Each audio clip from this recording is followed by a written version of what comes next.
Hard to believe, but it's already time to do the June budget. I'm going to show you how I plan my income, my expenses, my stockpiles, and my savings. Are you ready? Let's go!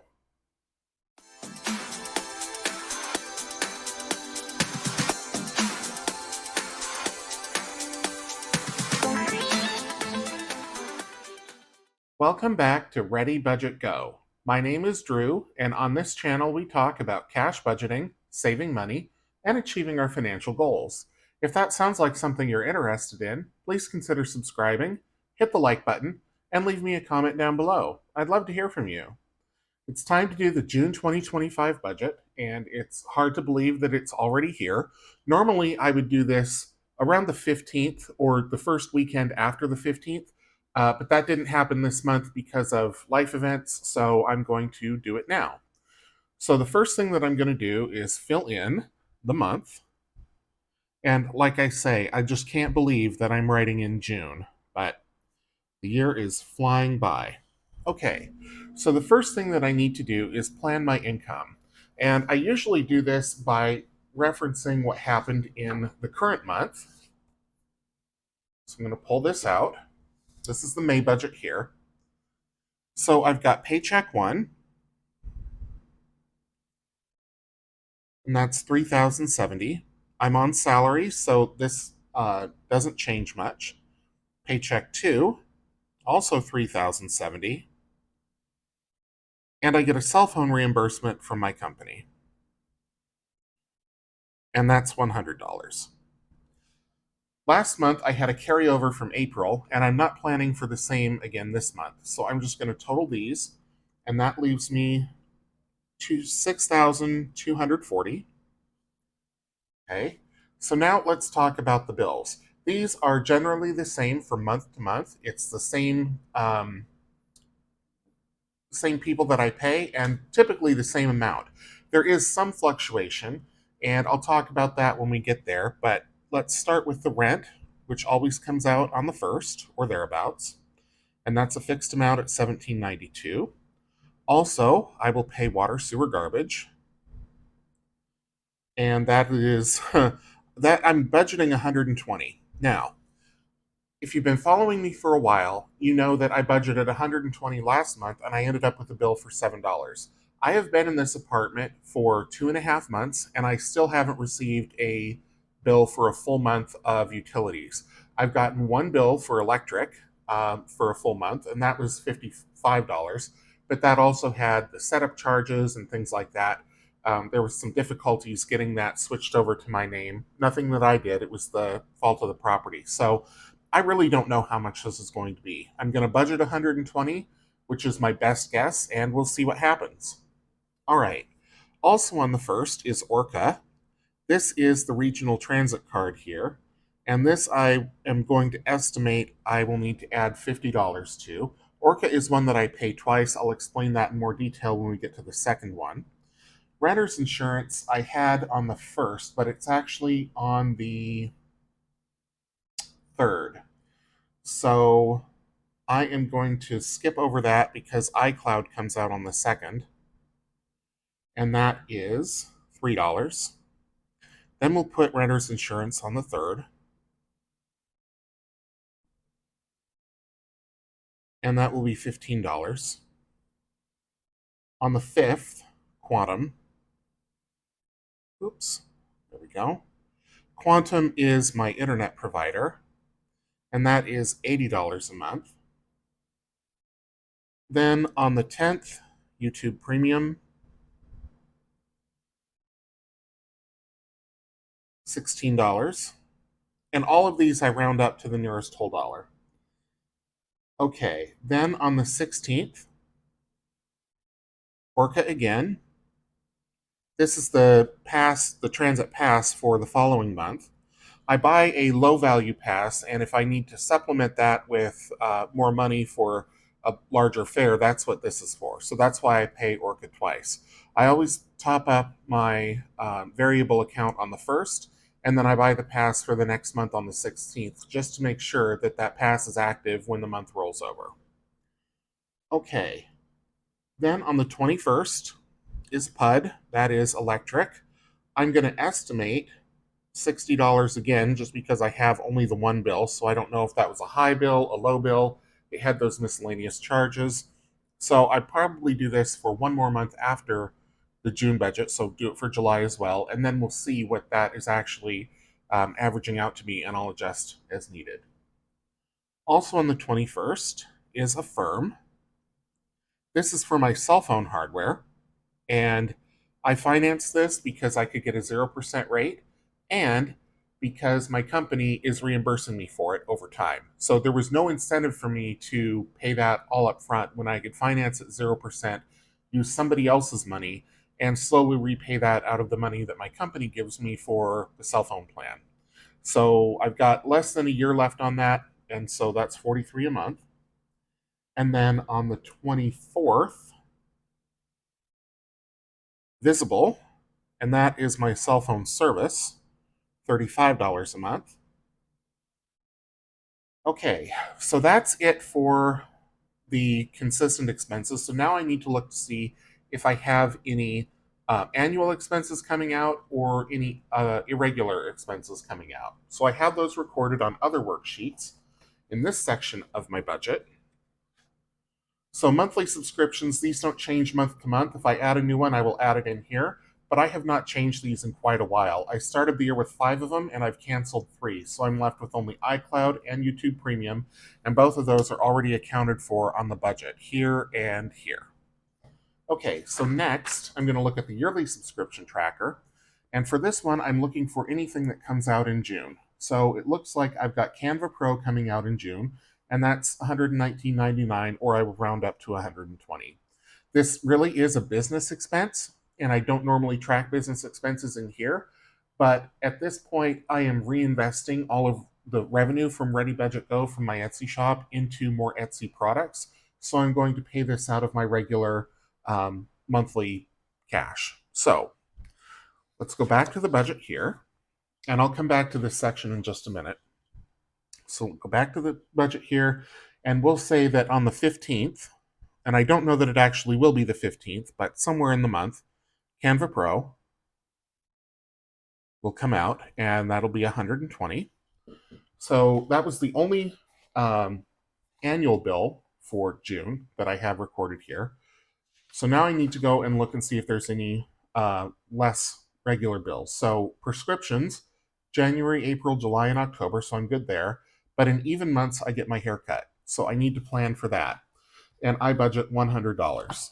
So I need to add in a haircut. That's usually the third weekend of the month. So that'll be on the 21st. Haircut, $100. And the reason why a haircut is $100, no, my men's cut doesn't cost that much, although there are some barbershops in this area that do charge that. But I go to one of the islands in Puget Sound to get my haircut there, so I kind of make a day of it. So that's why it costs so much. I got to pay for the ferry, I have lunch and everything, so it's kind of my self-care treat every other month. Okay, so let's total all of this up. So 1792, 120, 53, 15, 80, 16, 72, 60, 43, 35, 120, and 100. Okay, 2,506. And I also need to fill these in over here. Okay, so now let's talk about the wallet spending. And this is the money that I give myself each week for food, for eating out, for entertainment, for any discretionary spending, anything like that. I give myself $200 to spend on a card and $100 to spend on cash. I'm not real strict about those blends. You know, sometimes the card is more, sometimes I make multiple trips to the ATM, although that's rare. Most of what I spend is on a card. Most common, I won't spend the full 100 in cash, but I'll spend more on the card. So at any rate, I do $300 a week, and this is by Friday. So the Fridays in June are the 6th, the 13th, the 20th, and the 27th, and it's $300 per week for a total of $1,200. Okay, stockpiles we'll come back to. Let's talk about savings and extra debt. This is my Roth IRA contributions, and these are done by the Wednesday. So there are 4 Wednesdays in June: the 4th, the 11th, the 18th. Maybe I need to start a fund for pens that skip, and the 25th. Okay, and each one of those I plan $300 to go to my Roth IRA. This money is what I get out of game night and the savings challenge books, which are on Mondays and Wednesdays. Okay, so 300 a week for 4 weeks is another 1,200. Once again, I've neglected to keep up down here. So now what I do is I take these three numbers and I subtract them from my income to determine what can go into my stockpiles. My stockpiles are like my sinking funds. These are savings accounts more or less, but they have a specific purpose. And in this case, it's the big move. So, and I've talked about that in other videos, but basically, the short version, I want to move to another state at some point, and I figure I need about $15,000 to do that, to establish myself in a new state. So that's what I'm saving toward. So we've got 6240, and we're subtracting 2506 and 1200 and 1200, and that leaves 1,334. I like to have a remainder or a buffer of at least $100. So I'm going to say that I'm going to leave 134 as the remainder, and that leaves me $1,200 to put toward my stockpiles. So I'm going to say that this will be on the 16th, which will be the day after paycheck 2 clears my bank. Actually, the paycheck 2 will probably clear on the 15th, or the 13th rather, because the 15th is a Sunday. But just to make sure, I'm going to call it the 16th, and I'll say 1,200 and 1,200. Now, I don't get specific in this sheet with where that money is going. That will come later. But for now, the budget overview is complete. So I'm going to break the video here, and I'll show you all the other sheets that I fill in for the month coming up here in just a sec. I set the budget book aside because there's not really anything else in there that I need to consult for the rest of the June planning. But I will need my monthly budget overview for June. So I'm going to set this aside, keep it handy for consulting. And I'm going to do the cash allocation first. The cash allocation is where I allocate my wallet spending and my stockpiles. So as you can probably see here, this is not my first take doing this, and this one does have quite a bit of variability from month to month because the amount that I have available varies and where I decide to put it varies. More so for the stockpiles than for the wallet. So for the wallet, I have weekly cash, and that will be the 6th, $100. And then weekly card, the 6th, for $200. Now, technically, the $200 is supposed to be for groceries, but really it could be for anything. It could be for household, it could be for transportation if I take a Lyft ride, anything. Okay, so I need to do this for every week, and there's only 4 this month, thank goodness.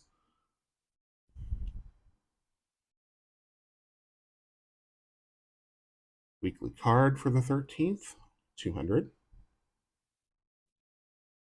Weekly cash for the 20th, 100. Weekly card for the 20th, 200. Weekly cash for the 27th, 100. And weekly card for the 27th, 200. Now, sometimes this does vary. I have put haircuts in here in the past.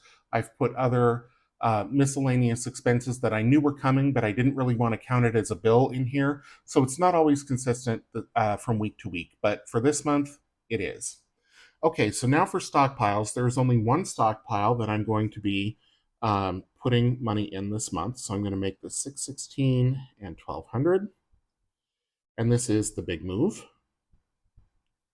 Again, this is moving expenses to get me to another state.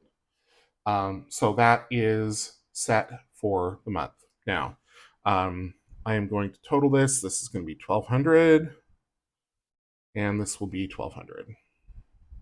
So easy as that. I expect there will be more variability in the future. I do want to start a birthday fund in particular and perhaps some other stockpiles, but just not quite yet. I'm still kind of getting back to center from everything that happened in May. And so for now, I'm just putting everything toward the big goal because I figure I can't go wrong there. All right, so that's it for the cash allocation. And the rest of these, all I need to do is fill in the month and the year, but I'll talk about each of these worksheets as I do.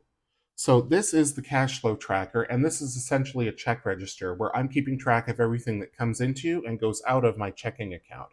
I won't know the beginning or ending balance, obviously, at this point, but I fill this in every week just to make sure there aren't any transactions that go through my checking account that take me by surprise or that I forgot to account for. And I'm glad I do this because so far, most months, there has been at least one thing in there that I forgot to record or didn't account for, and so it helps keep me on track. All right, so that's the cash flow tracker. Next, let's talk about the monthly expense tracker. So this is where I record all of the spending that I do on a credit card that goes into my wallet spend. So this keeps me honest with how much of my wallet spend I'm doing. And then for the cash portion, I have a pouch here that I use. I'm just digging for it here. So this is where the $100 goes at the start of each week. I pull money out of here, and then throughout the week, and then at the end of the week, I look to see how much is still in here, subtract that from 100, and that's how much cash I've spent in the week. So I don't track where the cash goes. As far as I'm concerned, once I take it out of the ATM, it is a sunk cost. It's kind of my mad money. Most of it goes to restaurants for getting lunches while I'm at work. Meal prep is just not one of the things that I do. So I, as a consequence, pay for meals out while I'm at work. So that is the story there. And that is the monthly expense tracker. And then the last form that I have each month is the month-end review. And so at this point, all I'm going to do is fill in the month and the year, and I will fill in the plan amount that I'm starting with. So income, $6,240. Bills, $2,506. Wallet spending, $1,200. Stockpiles, $1,200. Savings, $1,200. Extra debt payments, none. I don't have any debt. So the remainder is $134. And then at the end of the month, I will input the final numbers, calculate the difference, note why there was a difference, and then do some reflection on the month to help me get better at my budgeting over time. Okay, so that's it for the June budget setup. Thank you so much for watching. I do appreciate all the time that you spent here. If you are interested in getting these worksheets for yourself, they're available as digital downloads on my Etsy shop. Link is down in the description. I will have the May launch video coming up on the 27th, evening of the 27th, 9 p.m. Pacific time, midnight Eastern time, for the products that are launching in May. I've given a preview on that on my budget check-in for the second week of May. So be looking for that. Monday night will be game night. Wednesday night, Savings Challenge books. And I'll be right back here on Friday, maybe Saturday, at the end of next week, to review the week that was and check in for the fourth week of May. So thank you again for watching. If you enjoyed the video, please give it a thumbs up. Subscribe if you're new. Leave a comment down below so I know you were here. And until I see you in the next one, take care.